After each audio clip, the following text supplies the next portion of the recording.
శంకర భగవత్పాదులు అమ్మవారి దర్శనం పొందనటువంటి క్షణం లేదు. శంకరాచార్యుల వారి శక్తి అంటే ఎటువంటి శక్తో తెలుసా అండి? అసలు మూకాంబికా క్షేత్రంలో అమ్మవారు లేదు, అమ్మవారు కనపడేది కాదు ఎవరికి. ఎందుకంటే అక్కడ ఒక శివలింగం ఉండేది అంతే. ఎవ్వరికి అక్కడ మూకాంబికా అమ్మవారు ఉంటుందని తెలిసి అంతే, కానీ అమ్మవారు ఎవరికి కనపడేది కాదు. శంకరాచార్యులు వారు వెళ్ళి ఆ మూకాంబికా క్షేత్రంలో ఆ కల్లూరులో ఒక అరుగు మీద కూర్చుని ధ్యానం చేశారు.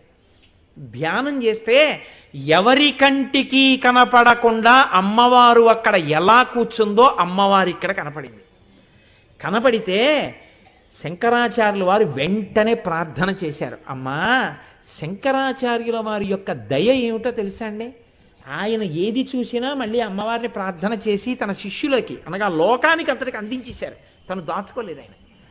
అమ్మా, నేను దర్శనం చేశాను, రేపు నీ బిడ్డలందరూ కూడా చూడాలి కదా, అలా చూడ్డానికి వీలుగా అమ్మా నన్ను అనుగ్రహించు అన్నారు.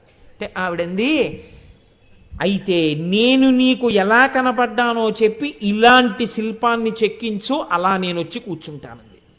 ఆయన ధ్యానంలోంచి లేచారు, ఒక శిల్పి వచ్చాడు. ఆయన చెప్పారు, ఉత్తర క్షణంలో తయారైపోయింది, పరమశివుడే.